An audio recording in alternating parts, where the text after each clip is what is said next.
I saw something that someone shared on the interwebs yesterday, I think, and I disagreed with it, as I do most things that I see on the internet, that other people put on the internet, I should say.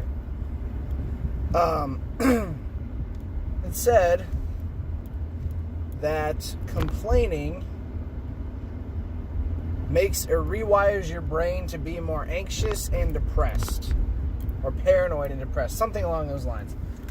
And I disagree with that, because I complain about a lot of things, and I would not consider myself a depressed person or an anxious person or a paranoid person. Things are what they are, and that's it.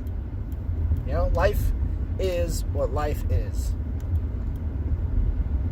And to me, and I've talked about this in my mental health video too, to me there's no reason to get upset or depressed or worried about those things that you can't control, because you can't control them. And that gives some people anxiety because they have lack of control. But regardless, I complained about something yesterday to my local grocery store via Twitter. And it's the shopping carts and it's the bagging of the groceries. This store, and I mentioned this a while back too, this store recently restructured their checkout lanes so that there are more person-to-person checkout lanes than automatic do-it-yourself lanes. And all the automatic ones are 20 items or fewer. Now, I abide by those rules. If I have more than 20 items, I'm not going to the self-checkout.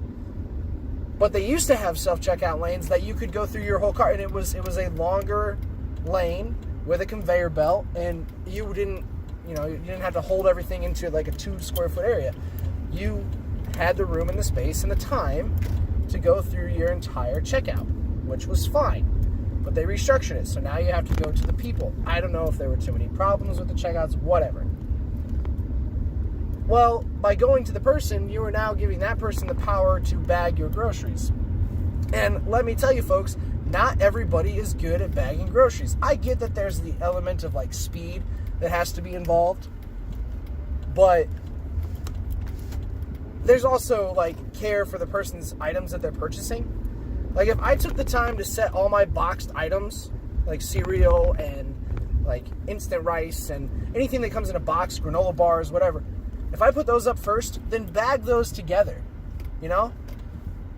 Don't put a few in a bag and then grab my bananas and put them in a bag with another box of cereal. Like, I put them on the belt in the order that I expect them to be bagged and the order that makes sense structurally. Soft things are last, so they go on top of everything else. Eggs, bread, chips. You know, I do that on purpose as the customer, and so I would expect that the cashier would want to please the customer and keep them coming back. I mean, we as people don't think about other people anymore, so that naturally makes sense. And then the shopping cart issue. The way this particular store is outlined, there's an exterior, larger, like garage-style door for the shopping carts to go through. So that when the cart pusher pushes them in, the front of the shopping cart is towards you. So you're grabbing the front and pulling it away from the others. So you're not grabbing the handle, pulling it backwards, turning around, and then coming out. The reason that this cart corral is set up the way that it is so that it makes sense efficiently for the customer to grab their cart and keep going. Well, they push them in the customer doors and make them all awkward, and it's done wrong. It is being done incorrectly. And so I took to Twitter and I let this particular franchise know that those two areas need to be improved at this specific store in order for my experience to be better. It doesn't mean that it's going to be better for everybody. Some people don't even care or notice these things. But I do, and I would think that the store that says it right in their mission statement that they value family and family friendliness and it's centered around this whole family thing, that they would want to take care of their customers like a family. And right now they're not doing everything they can to make that happen. So I let them know that, and I was contacted back and asked for my input, and I gave it.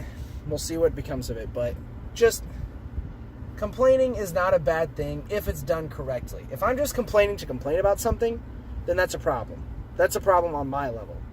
But if the complaints that I'm raising are going to better somebody else's experience outside of me, then that is well worth it.